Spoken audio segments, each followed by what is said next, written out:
¿Alguna vez te has preguntado por qué algunas personas nacen en familias millonarias y otras en extrema pobreza? ¿Es realmente el esfuerzo lo único que determina nuestro éxito? Hoy vamos a explorar una verdad incómoda sobre la desigualdad que cambiará tu perspectiva para siempre. El mito de la meritocracia. Definición de meritocracia: el éxito basado puramente en el mérito. La narrativa popular: si te esfuerzas lo suficiente, lograrás todo lo que te propongas. Esta narrativa es seductora y peligrosa. El factor suerte. El lugar de nacimiento. La familia en la que naces. El acceso a educación. Las conexiones sociales. El momento histórico. Meritocracia o suerte. Un relato sobre dos mundos opuestos y las fuerzas invisibles que moldean nuestro destino. El concepto de la meritocracia nos dice que el éxito depende únicamente del esfuerzo y el talento. Pero, ¿qué pasa cuando las circunstancias iniciales son diametralmente opuestas? Este relato narra la vida de dos personajes cuyas realidades cuestionan la naturaleza del éxito. ¿Es el fruto del mérito, o es el capricho de la suerte? Diego Alarcón. Origen: barrio humilde en las afueras de la ciudad. Descripción: joven de 26 años, trabajador incansable, educado en escuelas públicas. Sueña con una vida mejor, pero enfrenta constantes obstáculos. Situación: trabaja largas jornadas como obrero en una fábrica. Su salario apenas alcanza para cubrir lo básico. A pesar de su esfuerzo, los imprevistos financieros lo persiguen. Julián Montemayor. Origen: barrio residencial exclusivo. Descripción: hijo de empresarios, de 27 años, carismático y con acceso a la mejor educación.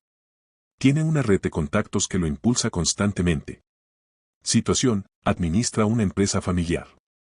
A menudo minimiza las dificultades de los demás y atribuye su éxito a su visión empresarial. Infancias paralelas. Diego crece ayudando a su madre a vender comida en las calles. Julián disfruta de campamentos de verano y viajes al extranjero. Educación. Diego sobresale en la escuela, pero debe abandonar varias actividades por falta de recursos. Julián estudia en una prestigiosa universidad, donde los profesores lo tratan con deferencia por su apellido. Ingreso al mundo laboral. Diego inicia como ayudante en una fábrica. Sus ideas para mejorar procesos son ignoradas por los supervisores. Julián hereda una posición directiva y sus errores se corrigen discretamente por el equipo. Redes invisibles. Diego intenta obtener un préstamo para emprender, pero le niegan el crédito. Julián asegura una inversión millonaria en un proyecto, gracias a las conexiones de su padre.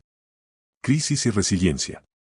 Una emergencia médica pone a Diego al borde del colapso financiero. Julián enfrenta una crisis empresarial, pero es rescatado por la red familiar. Reflexiones cruzadas. Diego se pregunta si alguna vez logrará cambiar su destino, pero sigue luchando. Julián empieza a cuestionar si realmente merece todo lo que tiene. Meritocracia o suerte. Se presenta un encuentro entre ambos personajes, donde comparten sus perspectivas y se revela el impacto de los privilegios y las barreras invisibles. Infancias paralelas. En una ciudad dividida por ríos invisibles de desigualdad, las infancias de Diego Alarcón y Julián Montemayor transcurrían en mundos opuestos. Diego nació en un pequeño apartamento de paredes agrietadas, en un barrio donde el sonido de los vendedores ambulantes y los autos destartalados llenaban el aire. Su madre, Leticia, trabajaba como costurera y vendía empanadas en la esquina para complementar el escaso ingreso familiar. Diego, el mayor de 3 hermanos, aprendió desde pequeño a cargar cajas, a atender clientes y a dar lo poco que tenía para ayudar en casa. A pesar de las dificultades, Diego demostraba una inteligencia sobresaliente. Su maestra de primaria, la señorita Marta, solía elogiarlo: Diego, tienes un talento para las matemáticas. Podrías llegar muy lejos si sigues esforzándote. Pero los libros de texto desgastados y las tardes de estudio en un rincón oscuro de su casa no podían competir con la falta de oportunidades. Por otro lado, Julián creció rodeado de comodidades. Su casa, una enorme mansión en un barrio exclusivo, estaba adornada con ventanales de vidrio y jardines perfectamente cuidados. Su infancia estuvo marcada por actividades extraescolares, clases de piano, natación y vacaciones en lugares exóticos. Su padre, Ernesto Montemayor, era un empresario reconocido, dueño de varias empresas de tecnología, mientras que su madre, Sofía, dirigía una fundación benéfica. Julián asistía a un colegio privado, donde las aulas estaban equipadas con tecnología de punta. En las tardes, su madre lo llevaba a clubes sociales, donde establecía amistades con hijos de empresarios y políticos. Desde niño escuchaba frases como, el éxito está en la sangre, hijo. Naciste para liderar. Los caminos de Diego y Julián aún no se habían cruzado, pero la línea de partida de sus vidas ya estaba claramente trazada. Educación. En la escuela pública del barrio de Diego, los pupitres estaban rotos y los libros escaseaban. Sin embargo, Diego destacaba por su curiosidad innata y su deseo de aprender.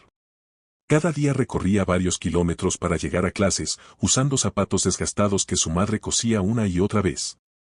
En los recreos, ayudaba a otros compañeros con sus tareas, soñando con un futuro mejor. Un día, Diego fue invitado a participar en un concurso regional de matemáticas. Con mucho esfuerzo, su madre le compró un cuaderno nuevo y lo inscribió. Diego llegó al concurso, enfrentándose a niños de colegios privados. Aunque no ganó, su esfuerzo fue reconocido, pero no lo suficiente para abrirle nuevas puertas. Mientras tanto, Julián asistía a una de las mejores universidades privadas del país. Allí conoció a profesores reconocidos internacionalmente y tuvo acceso a programas de intercambio en el extranjero. Sus proyectos de clase siempre sobresalían, en parte porque tenía un equipo que lo ayudaba a desarrollarlos. Es impresionante lo que haces, Julián, le decían sus profesores, aunque sabían que detrás de sus logros estaba el respaldo de su apellido. Ingreso al mundo laboral. Los caminos de Diego y Julián finalmente se bifurcaron aún más al entrar en el mundo laboral, un territorio donde las oportunidades no se distribuyen de forma equitativa. Diego, tras terminar la secundaria con un promedio destacado, tuvo que abandonar sus estudios superiores debido a la falta de recursos. Trabajó primero como ayudante de albañil, luego como mesero en un restaurante de cadena. Finalmente, encontró un empleo fijo en una fábrica de textiles, donde trabajaba turnos de hasta 12 horas. El trabajo era agotador. Diego, con las manos agrietadas y la espalda adolorida, soñaba con algo más. Por las noches, se conectaba a Internet desde un viejo teléfono para aprender sobre contabilidad básica, pensando que tal vez, algún día, podría ser promovido. Jefe, he estado estudiando un poco sobre cómo optimizar los procesos de inventario, le dijo a su supervisor una tarde. Déjate de tonterías, Diego. Tú estás aquí para trabajar, no para pensar. Las palabras lo golpearon, pero no lo derrumbaron. Guardó sus ideas en una libreta, decidido a que algún día alguien las valoraría. Por otro lado, Julián nunca tuvo que preocuparse por buscar trabajo. En cuanto terminó la universidad, su padre lo incorporó al negocio familiar, asignándole una oficina con vista panorámica y un equipo dispuesto a seguir sus órdenes. Aunque carecía de experiencia real, sus errores eran corregidos rápidamente por sus subordinados. Un día, Julián asistió a una reunión con inversores. En medio de la conversación, uno de los empresarios más influyentes del país lo felicitó. Es admirable ver a la nueva generación tomando las riendas. Eres un digno heredero de tu padre. Julián sonrió, aunque sabía que no había hecho nada extraordinario para ganarse esos elogios. A menudo se decía a sí mismo: soy talentoso, por eso estoy aquí. Todo esto es mérito mío. Redes invisibles. Diego ahorró durante meses para iniciar un pequeño negocio de comidas rápidas. Su madre lo ayudó a preparar empanadas para vender en un carrito. Con entusiasmo, Diego soñaba con expandirse, pero pronto se dio cuenta de que el sistema no estaba de su lado. Lo siento, joven.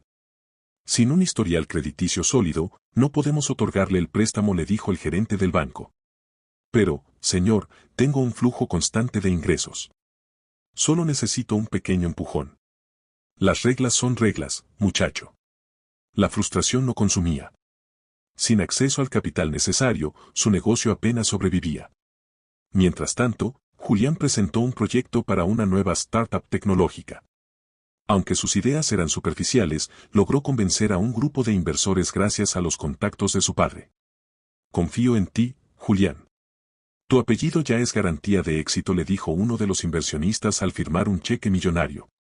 En menos de 6 meses, la startup de Julián comenzó a operar. Aunque enfrentó varias dificultades iniciales, cada problema fue resuelto por un equipo especializado que su padre había contratado. Crisis y resiliencia. Un día, la vida golpeó a Diego con fuerza. Su hermano menor sufrió un accidente y necesitaba una cirugía costosa. Sin seguro médico ni ahorros suficientes, Diego vendió su carrito de comidas y volvió a trabajar jornadas dobles en la fábrica. A pesar de las dificultades, nunca perdió la esperanza. Por las noches, mientras cuidaba a su hermano en el hospital, escribía en su libreta: no me voy a rendir. Todo esto tiene que valer la pena algún día.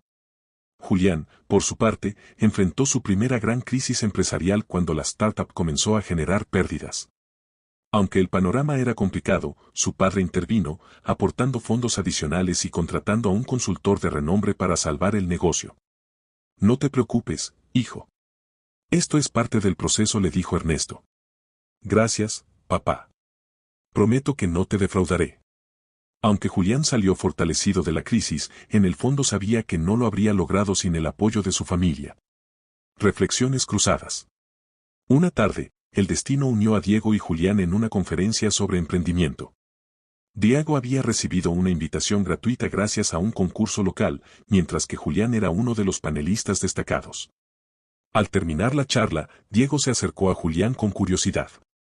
Disculpe, señor Montemayor, ¿cómo logró financiar su primera empresa?, preguntó tímidamente. Bueno, con esfuerzo y determinación. Si quieres, también puedes lograrlo. Solo depende de ti, respondió Julián, sin percatarse de la ironía de sus palabras. Diego lo miró con una mezcla de respeto y frustración. Sabía que las oportunidades de Julián eran un lujo que él jamás había tenido. Aún así, le respondió con una sonrisa: eso intento, señor. Todos los días. Julián se quedó pensativo tras el encuentro. Por primera vez, comenzó a cuestionar si su éxito era realmente fruto de su mérito o simplemente del entorno privilegiado en el que había nacido. Conclusión: meritocracia o suerte. El relato cierra con un análisis de los sistemas sociales que perpetúan la desigualdad.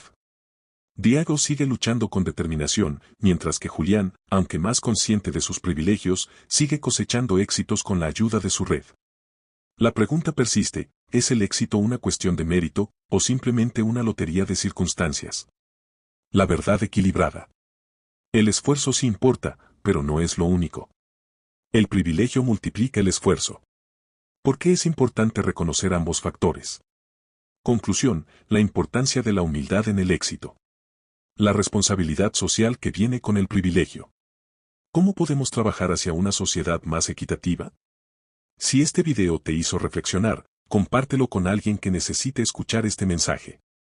Cuéntame en los comentarios, ¿qué papel han jugado el esfuerzo y la suerte en tu vida?